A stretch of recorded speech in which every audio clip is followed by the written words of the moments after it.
Next reading is financial reporting quality.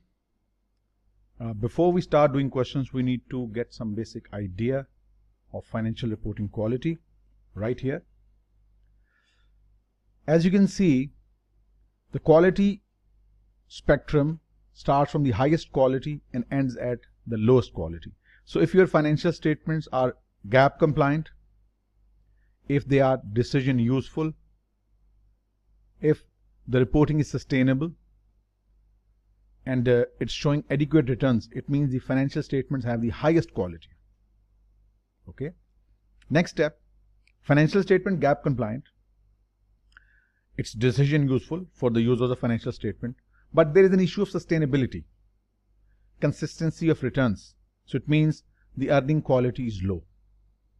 One step lower, the financial statements are within the US GAAP compliance, mean there has been certain selection within the financial reporting regime. GAAP provides you some options to select. So there is a possibility of manipulation within the GAAP compliance. So within GAAP, yes, but you have made a choice that is biased, the one that is either aggressive or conservative, just to make your financial statement suit your needs. So quality has fallen further. One step down, your financial statements are within GAAP, but management has made some earnings management. It could be real earning management, where some operational decisions have been taken outside the financial accounting regime, some operational decisions that have manipulated your earnings. It could be real earning manipulation or accounting earning manipulation, where using some aggressive or conservative arrangements within the financial reporting regimes, you have tried to manage your earnings. So this would represent even a lower quality of your financial reporting. If your financial statements are non-compliant, the quality of your financial reporting is even lower, and if it involves some fictitious transactions, things are even worse. So as you can see, we have moved from the highest earning quality to the lowest one, thereby giving you a quality spectrum of financial reporting. Okay, now let's just discuss a little bit about aggressive and conservative financial reporting. When you say aggressive, what does aggressive mean? Aggressive means you deliberately opt for those accounting estimates and policies that result in higher net income now, more favorable balance sheet, overstated assets, understated liabilities right now. But in the future, net income will be lower. Balance sheet would show comparatively unfavorable circumstances. So aggressive financial reporting means better results now, worse results later. Conversely speaking, we have an opposite extreme to it called conservative financial reporting. So under the conservative approach, we might charge higher expenses now, like amortizing using double declining method, like charging warranty expenses in the early periods. Resultantly, your net income would be lower. Your balance sheet will show somewhat unacceptable appearance, but in the future, your net income would be higher. Your balance sheet would show a better look. So these are the two extreme approaches. Aggressive, where you manage your earnings, you show higher returns in the early periods and lower returns in the later. Of course, they have to be reversed. And a conservative approach, where you charge more expenses, you adopt conservative policies that suppress your earnings. Your net income is lower now, but they will be higher in the future. And in between these two extremes, there is a situation called the neutral, where you do not opt for any of these two extremes. So when you say financial reporting quality, when you say the financial statements have high quality, it means they are useful for decision makers, they are useful for analysts in the assessing the company's performance, in assessing company's prospects. But when you say the quality of the financial reporting is low, it means inaccurate information has been given, misleading information has been given, or probably incomplete information has been given. So that's the idea upon which the questions would be based. Moving on to question number 1. compared to a firm that appropriately expenses recurring maintenance cost. A firm that capitalizes these costs will report greater cash flow from.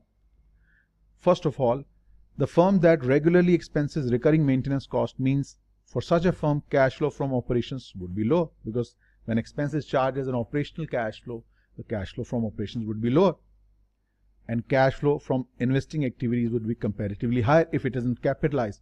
But compare it with the firm that capitalizes these costs. If these costs are capitalized, your cash flow from investing activities would be lower for such a firm that capitalizes expenses, and your cash flow from operating activities would be higher. So a firm that capitalizes these costs will report a greater cash flow from operations, correct? Financing is unaffected. Investing cash flows would be lower, so that makes B to be the correct option. And as you can see, B it is. Next, a mechanism to discipline financial reporting quality for securities that trade in the United States, the companies that are listed in the United States, that is not typically imposed on securities issuers elsewhere. Is that? What's the question? A mechanism to discipline financial reporting quality for securities that trade in the United States, specific discipline applicable to those firms listed in the United States, and this discipline is not typically imposed on the security issuers elsewhere, as number 1, financial statement must be audited by independent party, independent chartered accountants or certified public accountants in the US, in Hong Kong, ACCAs in England. This is applicable across the world. Financial statements for listed companies, they are required to be audited. This is applicable everywhere. We are looking for something that is unique for the companies listed in the US stock exchanges. The firm must provide a signed statement by a person responsible for preparing the financial statement. This is the requirement almost everywhere, wherever the issuer publishes financial statements for the company that securities are listed. So this is applicable everywhere. B is applicable on all companies listed across the world. The option C, management must attest to the effectiveness of the firm's internal controls. This is specifically required under the Sarbanes-Oxley Act, Section 404 and Section 302. Sarbanes-Oxley Act was a result of numerous financial scandals that started in mid-2001 onwards to 2002. There was a series of scandals. So in order to restore the interest of investors in the United States corporate world, this law was enacted and promulgated. These two sections specifically in the Sarbanes-Oxley Act relate to the attestation of effectiveness of internal control. The management will attest that the internal control system is working and effective. If there has been any major change made, what's the change and what was the criteria used to assess the effectiveness of internal control. It's in detail and it is discussed in CPA regulations, and those who study CMA Part 1, external financial reporting as well as internal controls. So that is something unique, mechanism to discipline financial reporting in the US, unique to the US companies listed there. That makes C to be the correct option. Next, mechanism that enforce discipline over financial reporting quality least likely include what? Mechanisms to enforce discipline. There has to be some control on the companies that prepare financial statement. Otherwise, I can include anything I want in my financial statement to deceive the users. So mechanisms that enforce discipline over the financial reporting quality least likely include what? Government security regulators. Yes, they are the enforcers. Securities and Exchange Commission in the US. They are the regulators. They are the one who enforce discipline over financial reporting. Counterparties to provide contracts, banks, bondholders, they are also the one who enforce discipline over the financial reporting. They are the enforcers. Private party with which company has had a contract, like banking institutions or financial institutions, leasing organizations, etc.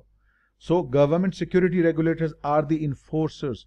Counterparties to a private contract with the firm, they are the enforcers. They are the one who can dictate the terms to enforce discipline over the financial reporting.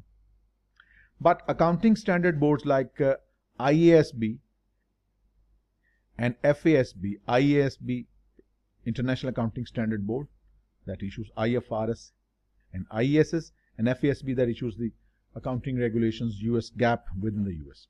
These are the standard setting bodies. They do not have the enforcement rights. They are not the enforcers. Remember, Securities and Exchange Commission is the enforcer, and Public Company Accounting Oversight Board. These are the two enforcing entities, and of course banks, financial institutions. So accounting standard setting bodies, they do not have the enforcement rights normally. So that makes B to be the correct option, and B it is. Next,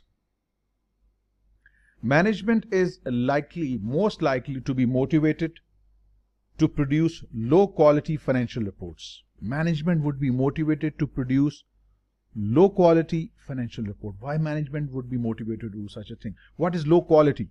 Low quality means your information provided in the financial statement is inaccurate, information is misleading, information is incomplete. Why would management do that? Why would management be motivated to provide low quality information? Let us read the options and then convince ourselves. Manager's compensation is unrelated to firm's share price. If the compensation is unrelated to firm share price, why would a manager manipulate? This is not the reason. Why would a manager manipulate? No, there's no incentive for manipulation. See, the firm is not required to abide by loan covenants. There is no restrictive clause in any loan covenant, so there is no pressure. So there is no need to mislead. So A and B will not be the incentives or the pressures or the motives to produce low quality financial information. Then, earnings are less than analysts expected. Earnings are less than what analysts expect. Analysts expect bad results. So in order to cheat the market or the Wall Street analyst, that can happen. Earnings are less than analyst expectations, so you may manipulate your earnings, compromise on the quality of financial reporting, to cheat, to mislead. So that makes B to be your correct option. Moving on, question number 5. Under which inventory cost flow assumption, LIFO, FIFO, weighted average, specific identification method, under which inventory cost flow assumption is a firm most likely to show an unusual increase in gross profit? Unusual increase in gross profit, the first condition, by sales in excess of current production or current purchase. When your sales is more than production, or when your sale is more than the quantity purchased, and you use LIFO, what will happen? The older LIFO layer, the items bought at the older rate, they will be charged to your CGS. Your CGS would be lowered. This lowered CGS will feed into higher gross profit and resultantly higher gross profit margin. So normally, conventionally, across the world, prices continue to rise across the world. That's the consistent pattern of items across the world. Consistent practice of increasing price of all the commodities, goods and services. So when the sale is more than production, sale is more than purchase, under LIFO, when the prices are increasing, the older, lower cost item through LIFO liquidation will be charged to CGS. Your CGS goes down. When your CGS goes down, your GP goes up, your gross profit goes up. So that makes LIFO to be the correct option, and LIFO B it is. Next, a significant increase in days payable above historical levels is most likely associated with days payable. Normally, we used to take 60 days to pay our accounts payable. Now we have started delaying. We now pay after 90 days, after 100 days. A significant increase in days payable above historical level is most likely associated with what? Why would we do that? Why would we delay our payables? Low quality of cash flow statement. In order to just look our cash look better, we are delaying our payments. That will increase your average accounts payment period, and resultantly Your cash flow apparently look good. Your cash flow from operations apparently look good, but this is manipulation. This is compromising on the quality of financial reporting. So it's a low quality of financial statement because it is being managed deliberately, stretching the payment period of your payables just to make your cash flow look good. It's the exact answer. Low quality of cash flow statement. An increase in net working capital. When your current liability increase because of stretching of your payables period, it will result in lower working capital, not increase. Wrong option. An unsustainable increase in reported earnings. Reported earnings will not affect directly your cash flows. Reported earning on accrual basis, unless it involves some cash collection from customers or cash sales, just increasing your earning accrual based income, it will not increase your cash flow. So that is not the right option. So that makes A to be the correct option, and A.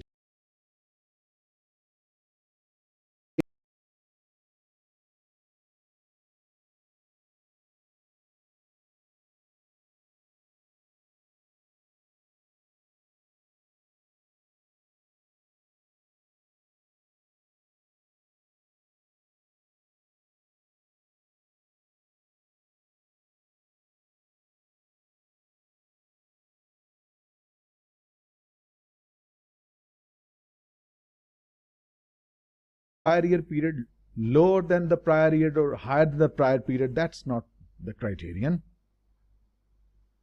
They are not sustainable. Yes, they are not sustainable.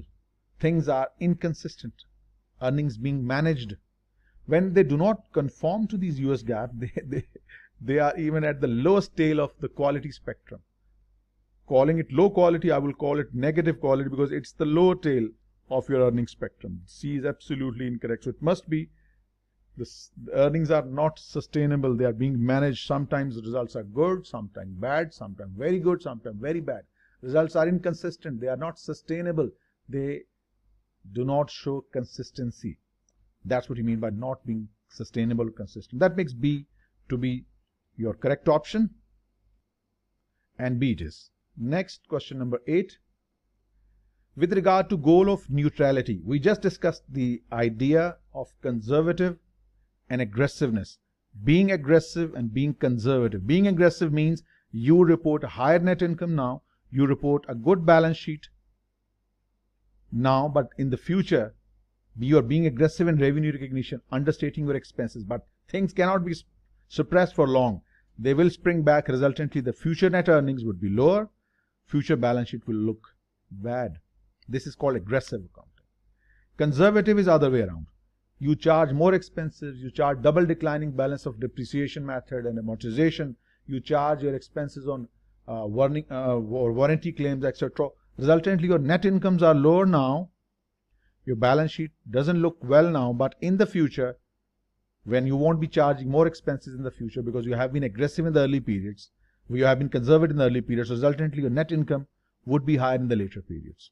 Balance sheet will show a better picture. So with regard to goal of neutrality, so when you say neutrality, so you are neither being aggressive nor being conservative, you have taken the middle road. With regard to the goal of neutrality in the financial reporting, accounting standards related to research cost. In the US, research cost must be charged as an expense. Development cost must be charged as an expense in the period incurred, unless it's a software development. So research cost must be expensed now.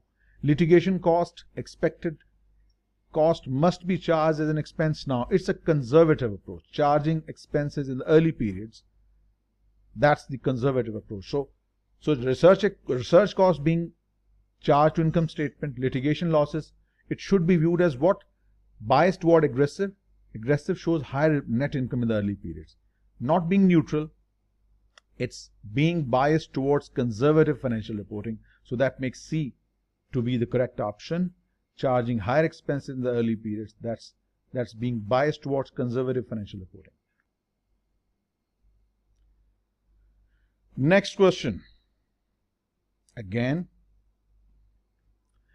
which of the following is least likely one of the combinations of quality of financial reporting and quality of reported earnings along the spectrum of financial report quality. This is the spectrum. Again, your financial statements being GAAP compliant, your financial statements being decision useful, showing sustainable returns, means the financial statements have the highest quality. This combination gives you the highest quality.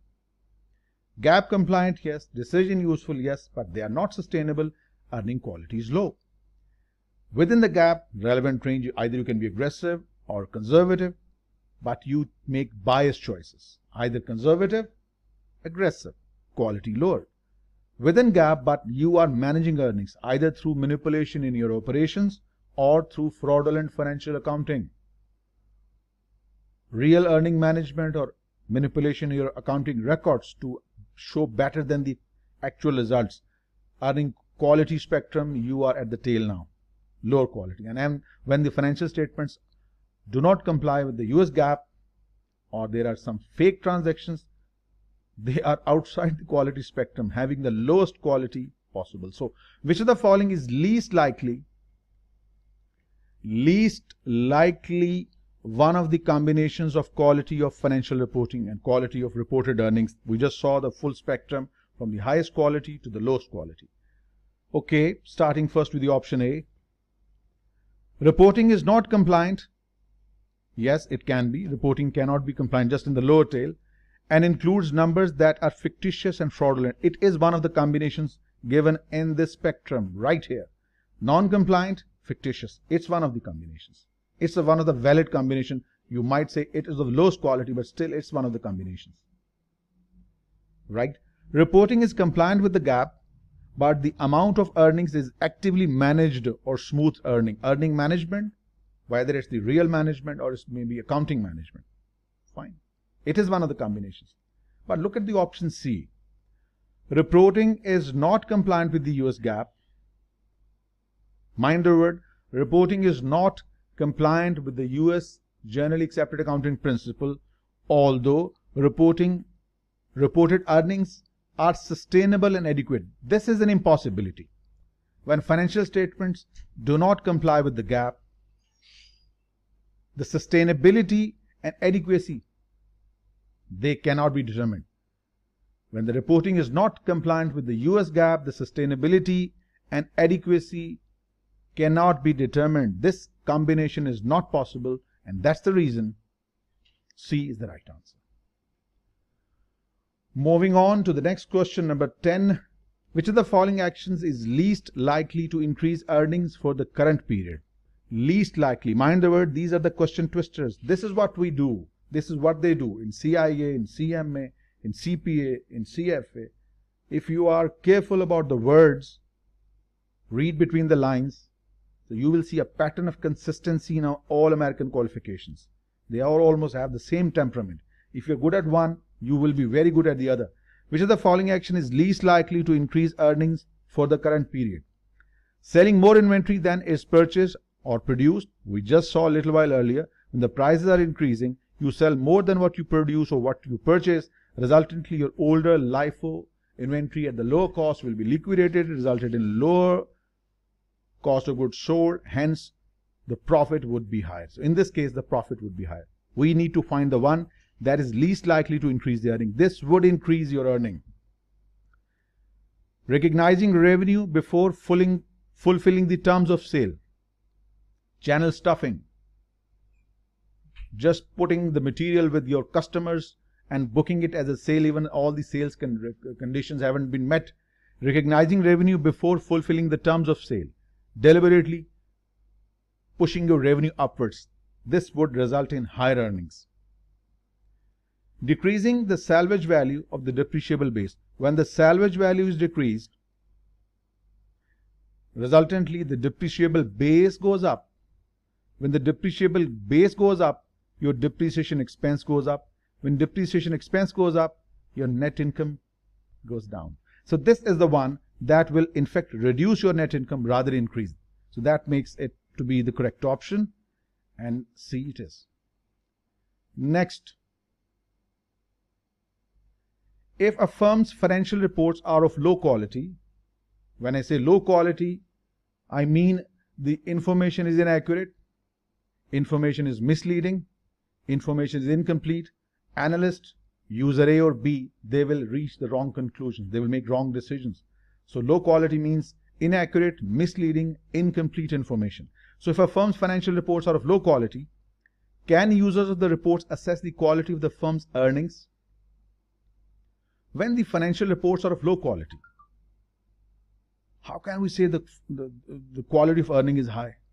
Can users of the reports assess the quality? We can't assess. Financial statements are of low quality. Numbers given are inaccurate or misleading or incomplete. How can we assess the quality of the earnings? We can't. Since we cannot, so it can't be yes. You can cross out A and B. No, because low quality financial reports are not useful for assessing the quality of earnings. Your decisions based upon inaccurate, misleading, incomplete information are likely to be faulty, likely to be wrong. Right, that makes C to be the correct option. Option C was right. Okay, 12th. Which of the following accounting warning signs is most likely to indicate manipulation of reported earning cash flows? Which of these is a sign, a warning sign that something is being, earnings is being managed, something is being done, financial statement being manipulated? A, capitalizing purchase that a comparable firm typically expense. Instead of considering a purchase as a purchase, rather making it as an asset, it will result in lower cash flow from investing activities. Being capitalizing it means considering it as an investing outflow. Your investing cash flows will fall. Right? Since an operating cash flow has been switched into the investing cash flow, your operating cash flows will look good. It's a warning sign. So which of the following accounting warning signs is most likely to indicate manipulation of reported operating cash flows? Cash flows are being manipulated. Your purchases are being capitalized. Operating cash outflows are being diverted as being investing cash flows. Your operating cash flows will look good. Bankers, fund providers mostly look at the operating cash flows as a sign of financial health for the company. So this is clearly a manipulation of your reported cash flows. Do we need to go further? Yes. Read every option. Convince yourself with every option that you have got the right answer. Moving on to option B, higher estimated salvage value than are typical in firm's industry. When salvage value is increased, disposal value, residual value, it will lower your depreciable base. When depreciable base goes down, you charge less depreciation, whichever method you're using. And when depreciation falls, which is a non-cash expense, which is added to your net income, your cash flow from operations fall. This is the way you have to read every option, dissect every word, convince yourself that you have selected the right option. C, more aggressive revenue recognition method than the comparable firms. Revenue recognition being aggressive doesn't mean cash comes in. Recognizing revenue doesn't mean that the cash flows have increased, because revenue is based upon accrual accounting. Accruing revenue does not automatically increase your cash flow from operations unless the cash has been collected from the customers or in the cash sales form. This is wrong as well. So the correct option is option A. A it is. Next, fraud triangle. Which of the following requirements are most likely to create incentives for management to manipulate earnings? A fraud triangle is studied in CMA Part 2, Section F, Ethics. Fraud triangle, very important topic from CMA point of view, CMA Part 2. Fraud triangle gives you 3 characteristics of fraud. A fraud can occur when these 3 things exist simultaneously. Let me explain these things to you first. Opportunity, whenever you see the internal controls are weak, there is no check and balance, no one really looks. It means the weakness of system can be exploited. When an opportunity arises, har koi lootega. Whenever an opportunity comes, everyone will make benefit of it. That's called opportunity. Sometimes it is also called a weakness in internal control system. Internal control system. And that presents an opportunity for the perpetrators. Next, motivation. Whenever you commit a fraud, you will have some motivation, some incentive, higher bonuses, higher commission, promotion, or you may have a pressure. Maybe you have bad gambling habit and you are under financial constraints, so you may commit fraud to overcome your problems. So opportunity is the possibility of committing a fraud because internal control system is weak. Motivation, incentive and pressure, something that pushes you, something that prods you to commit some fraud. Azudos prodding that pushes you to commit something illegal, unethical. And third, you have justification of your wrong actions. Har koi kar raha hai, what if I do? Everyone is doing, what if I do wrong things?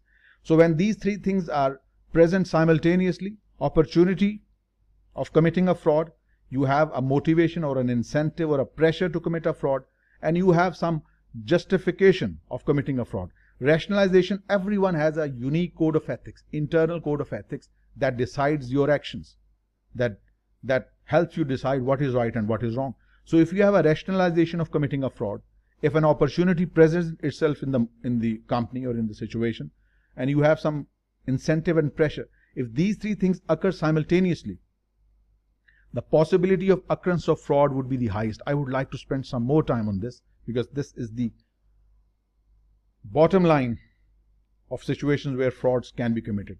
If opportunity and rationalization are present simultaneously, the possibility of occurrence of fraud is medium. If opportunity and motivation, they are both present, opportunity of occurring or possibility of occurring fraud is again medium.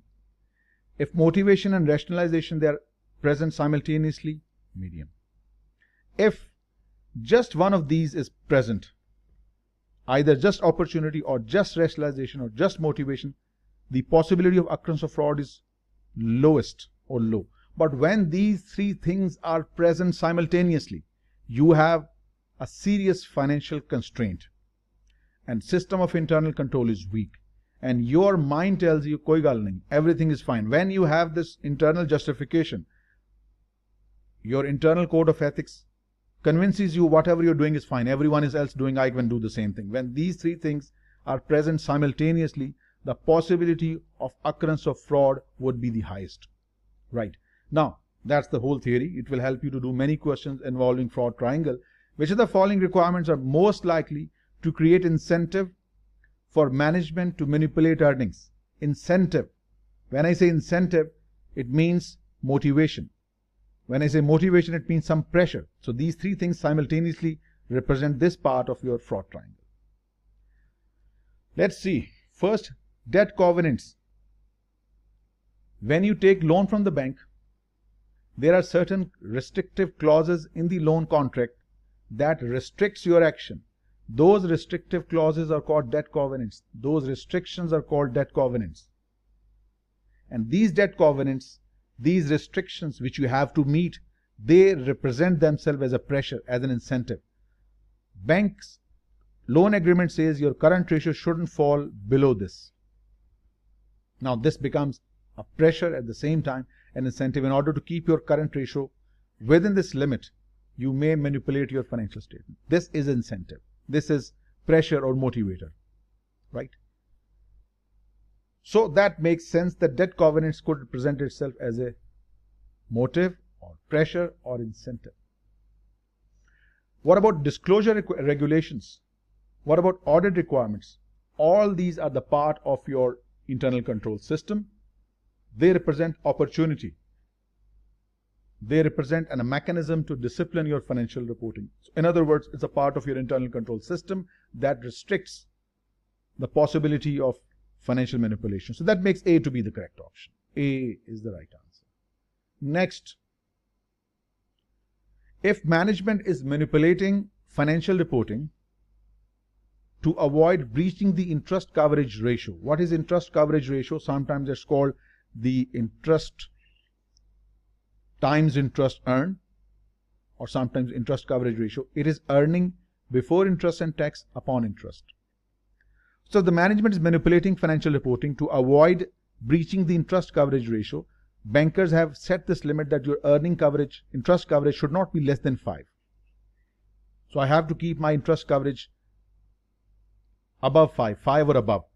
So this is the interest coverage ratio covenant, restrictive clause in the loan agreement on the firm's debt. So what the management is most likely to do? Management will overstate earnings. When the earnings are overstated, the numerator increases. The increase in numerator resultantly pushes your earning coverage ratio up. This will definitely manipulate. Got the answer? Move on? No. Ask yourself, why not B? Why not C? That's the trick. Capital leases, when you capitalize an asset under lease, you will have to charge the interest element in the lease in your income statement. So charging interest in your income statement would increase the denominator.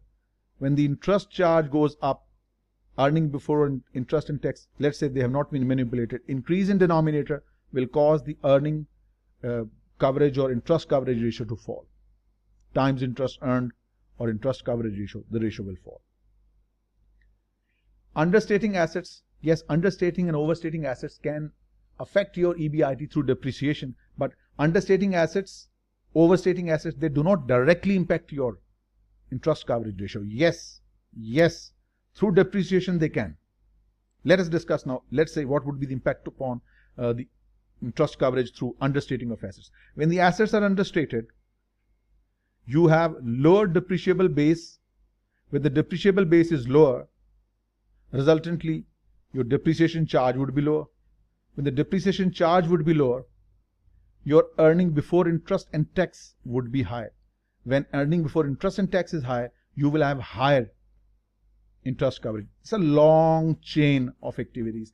Directly understating and overstating assets will not directly affect the earning coverage unless we are given some further information that through assets understatement or overstatement, depreciation has been manipulated, and through depreciation we have manipulated EBIT. In other words, if I have to select between A and C, A is pointing me direct to the right answer, but for C I have to take twists and turns to read the right answer. So it's maybes and it's the exact answer. So that's why I go for the one which I can take on prima facie basis, just on the face of it. So that makes A to be the correct option. Aggressive accounting choices. When I say aggressive accounting, it means managing your earning in a way that your net incomes become higher now, but in the future they will be lowered. Means you deliberately delay some expenses. You deliberately recognize some revenues early. So your net incomes are good now, but in the future they will be lowered. Your balance sheet look good now, but in the future they will look bad. So aggressive accounting choices, let's say in which of these situations your net income goes up, your balance sheet looks good.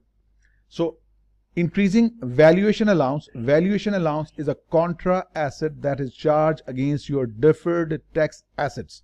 You cannot overstate your assets. That's the principle called conservatism. Your assets must not be overstated.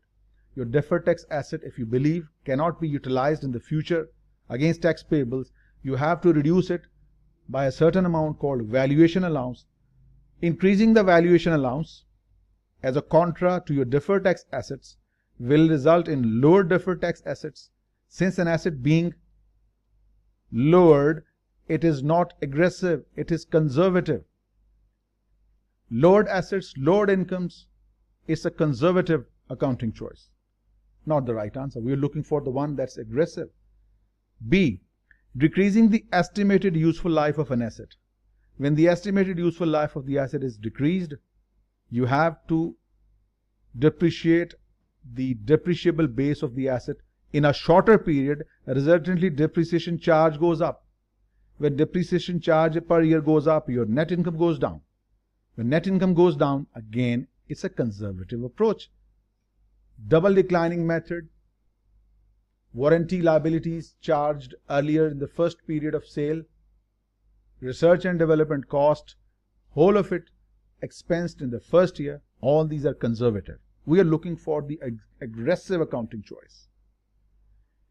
Classifying interest paid as an investing cash flow. When interest expense is being diverted as an investing activities, you are capitalizing your financing cost. Interest expense goes down. Resultantly, your net income goes up and your income statement looks good. This is aggressive approach. Aggressive accounting choice is C. And C it should be. Next, which of the following is one of the circumstances that is conducive, favorable to issuing low quality financial reports? Low quality financial reports, when I say low quality financial reports, means the numbers, the information is inaccurate, information is misleading, information is incomplete, hence the decision taken on the basis of the information could be wrong. So which of the following is one of the circumstances that is conducive to issuing low quality financial reports? First, there is a large range of acceptable accounting treatments. Large range of acceptable accounting treatments. You have been given the leverage to select any of the methods, any of the estimates that you think suitable. This is providing you an opportunity. This is providing an opportunity to manage your earnings, even though it's allowed by the US GAAP. So large acceptable accounting treatments, you have either this or this or this. So you will select the one that suits you. That would result in low sustainability. When the sustainability is lowered, the financial reporting quality is lowered. That's the right answer. Why not B and C? Balance sheet values are likely to violate debt covenants.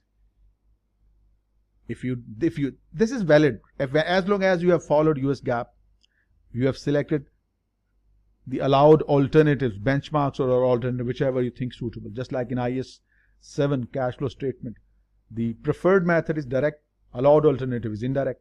So you have been given the option. So whichever method you select, you are following the US GAAP. You have not violated the accounting conventions or accounting standards or SEC regulations.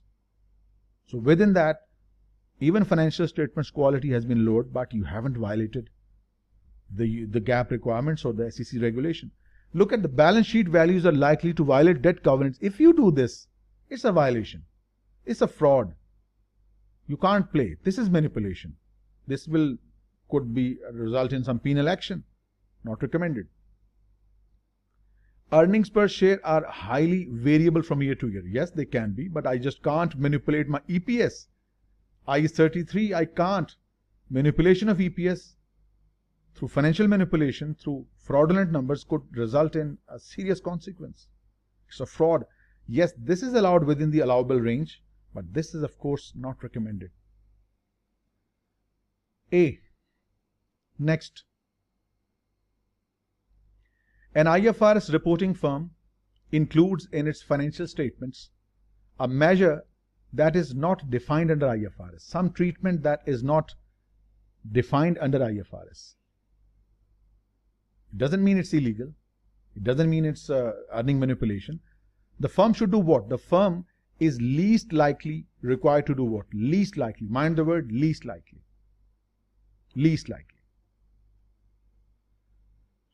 Show this measure for all the periods presented. It's not something that's required some prior period adjustment, some retrospective arrangements, like when we change the valuation from LIFO to FIFO, that requires retrospective treatments. Financial statements for the prior year presented must be restated. There is no such requirement. Show the measure all prior period adjustments must be, prior period financial information must be adjusted. There is no such requirement. What you should do, at least, some treatment, some item that is not defined under the IFRS, you need to define and explain the relevance of this measure. If it's a departure from IFRS, you need to reconcile this measure with the most comparable IFRS measure. That's fine, that is required, but this that you need to revise your prior financial numbers, that's not acceptable. That doesn't make it look good. That doesn't look correct. So that's why A is the right answer. 18.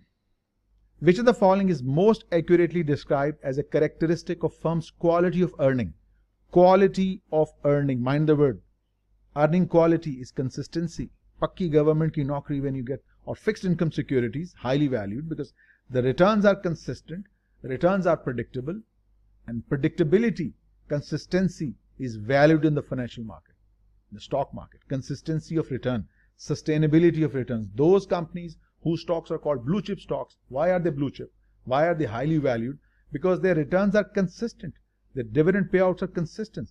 Consistency is regarded highly in the stock market, in the financial world. Lower standard deviation of returns are highly valued. It means lower risk.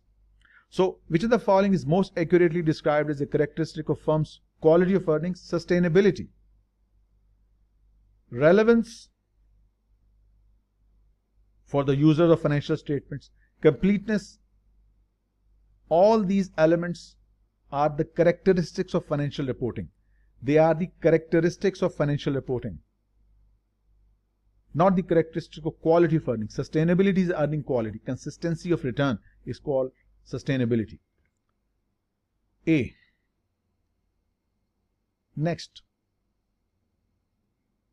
In which of the following situations is management most likely to make conservative choices? Conservative choices means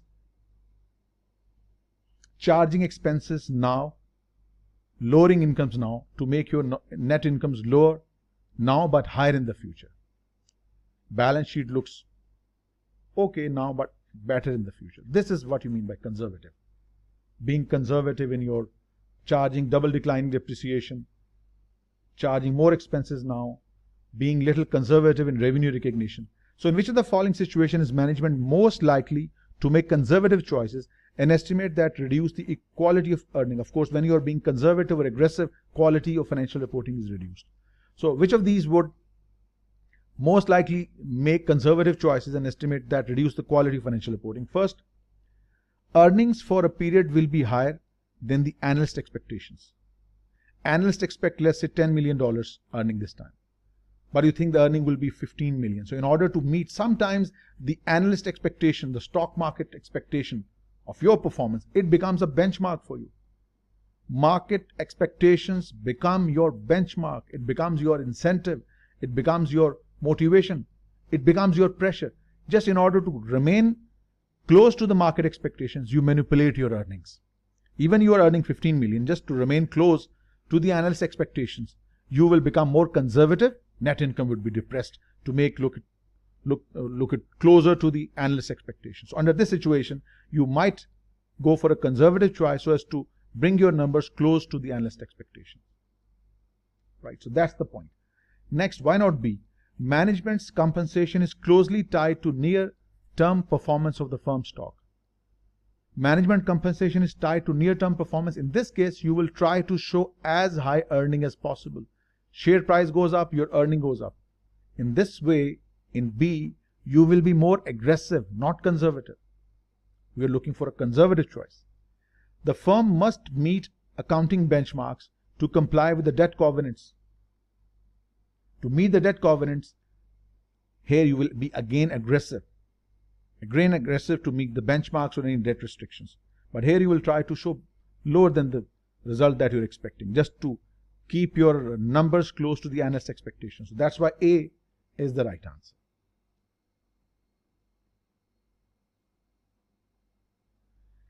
If a firm's management wants to use its discretion, Sawabdeed, you have the decision to make to select any accounting choices.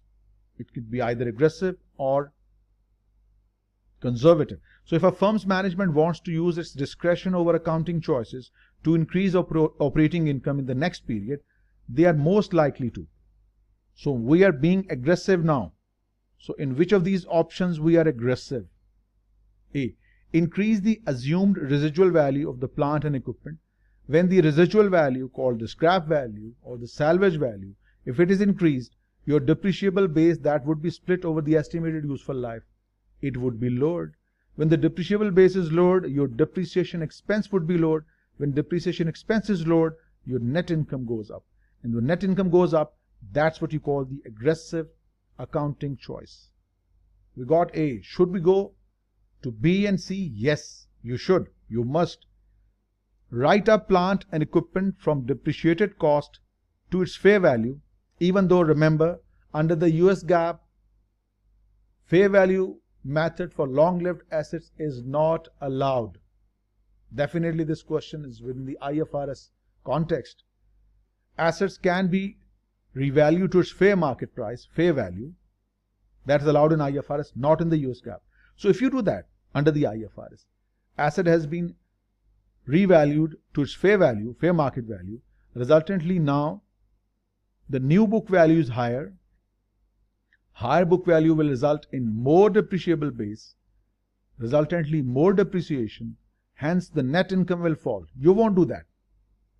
That's conservative measure. Decrease the assumed useful life of the plant and equipment.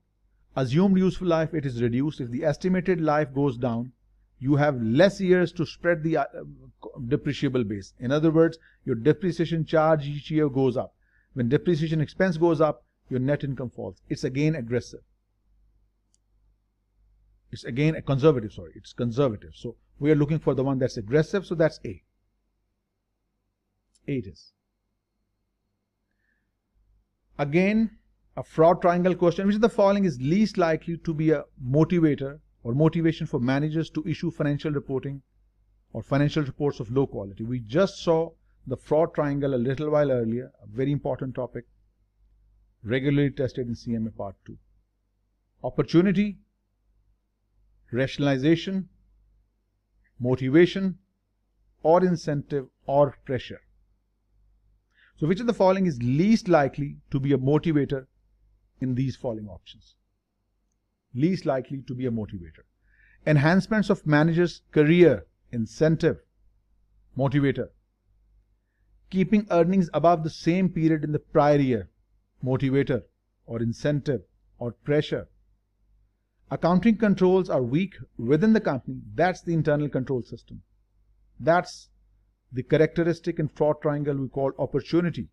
The weaker system of internal controls in an organization is what you call opportunity. Remember, if you ask me, which of these three characteristics is controllable by the management, I would say only opportunity. This is what that management can control by instituting a strong, robust system of internal controls, a stringent system that keeps check and balance.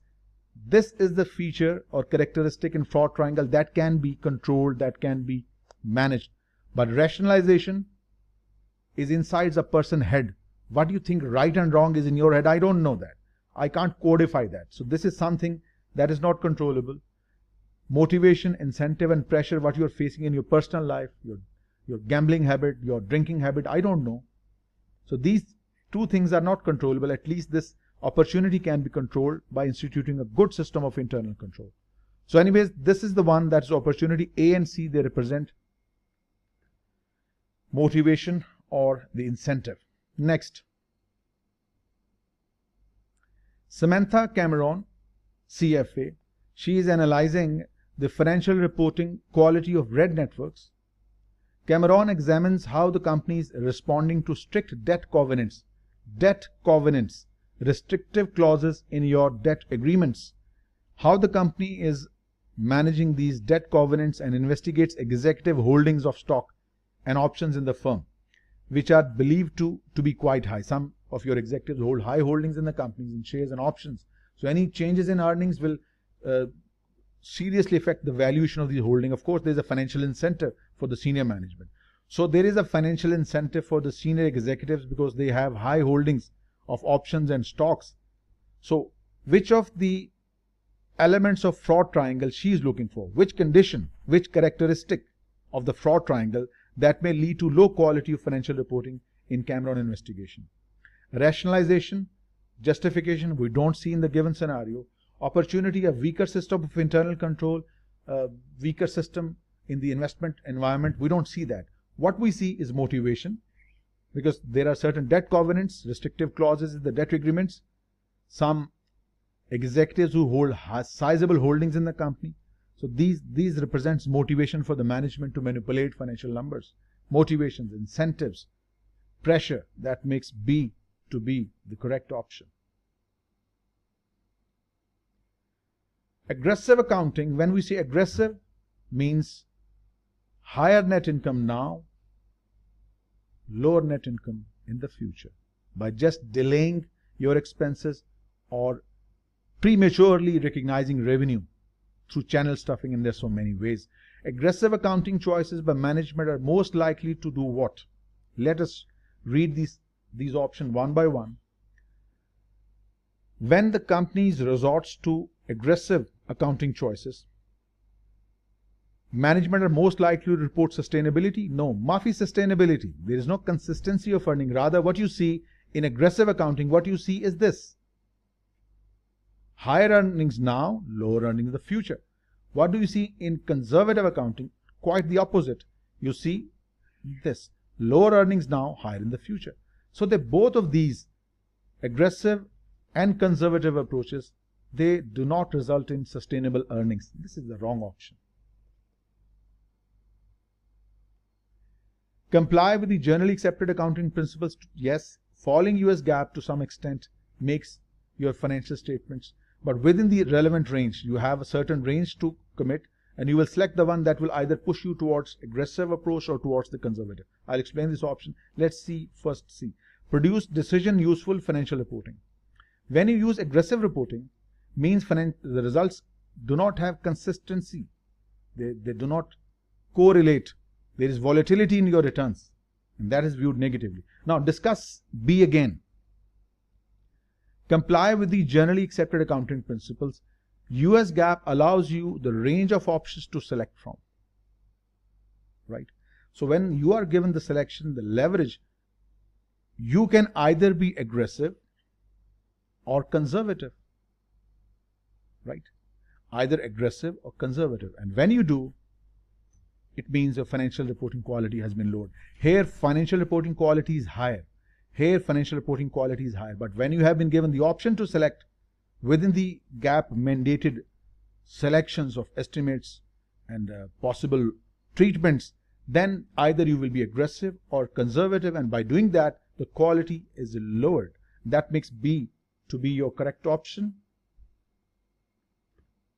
and B it is. Next, question number 24. A spectrum for assessing financial reporting quality should consider what? Both quality of financial reports and quality of earnings? Yes. Need to look no further.